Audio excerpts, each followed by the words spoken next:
हर वक्त खांसी में बलगम आता है, कभी सफेद, कभी पीला, कभी हरा।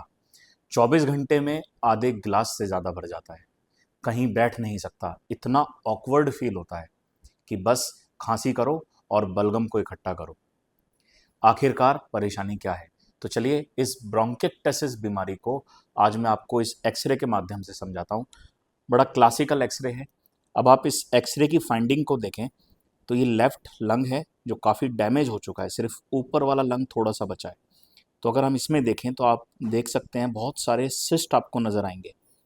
सो this is the cystic bronchiectasis left lower lobe में, और इसमें लिंगुला भी इन्वॉल्व है, प्लस अपर लोब भी इन्वॉल्व है। तो आप अप्रिशिएट कर सकते हैं कितने ज़्यादा सिस्ट बने हुए हैं।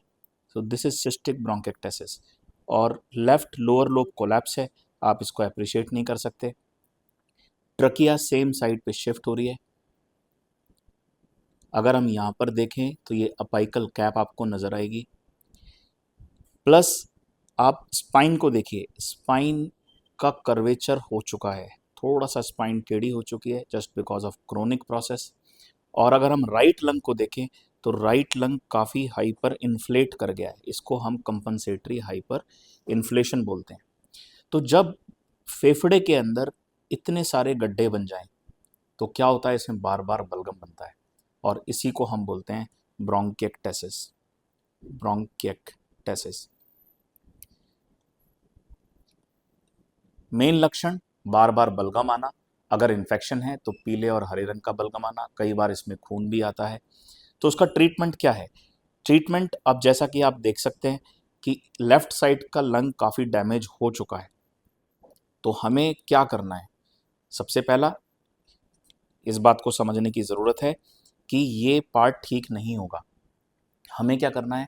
हमें बलगम साफ करते रहना है। सुबह उठ के हमें प्रैक्टिस करनी है कि रात भर का जो भी गंदगी इसमें जमा हुई है उसको हम बलगम के माध्यम से निकालते रहें।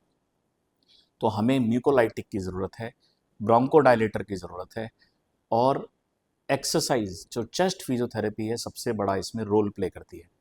दूसरा इंपॉर्टेंट होता है कि अगर इसमें कहीं पे भी इन्फेक्शन है तो आप स्पूटम कल्चर कराइए।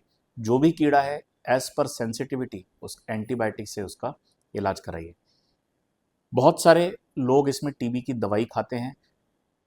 टीबी की दवाई तभी देनी है जब हमारा स्पूटम एएफबी और सीबी नेट में कंफर्म होता है, अदरवाइज ब्रोंकिक्टेसिस में टीबी की दवाई इंडिकेटेड नहीं होती। तो ये बात आपको जानने की ज़रूरत है कि चेस्ट फिजियोथेरेपी, म्यूकोलाइटिक और ब्रोंकोडायलेटर और ज़रूरत पड़ने पर एंटीबायोटिक्स ही इसका इलाज है। इस बीमारी से आपको काफ़ी हद तक लंबे वक्त इसका इलाज कराना पड़ सकता है, बिकॉज़ ये गड्ढे आपके फेफड़े में रहते हैं। अगर आप ये हाइजीन मेंटेन करते हैं तो शायद आपको बार बार परेशान होना ना पड़े। तो इस ब्रोंकिक्टेसिस को आप समझिए, ये बड़ा क्लासिकल एक्सरे है ब्रोंकिक्टेसिस के लिए।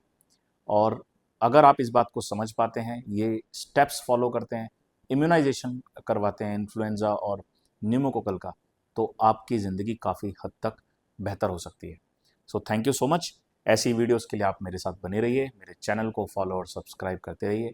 मैं हूं doctor Harendra Kumar, pulmonologist and intensivist, और मैं पल्मो क्रांति प्लेटफॉर्म से इस तरह की वीडियोस बनाता रहूँगा। आम जनता को, हेल्थ केयर वर्कर्स को फेफड़ों की बीमारी से जागरूक करता रहूँगा। Thank you.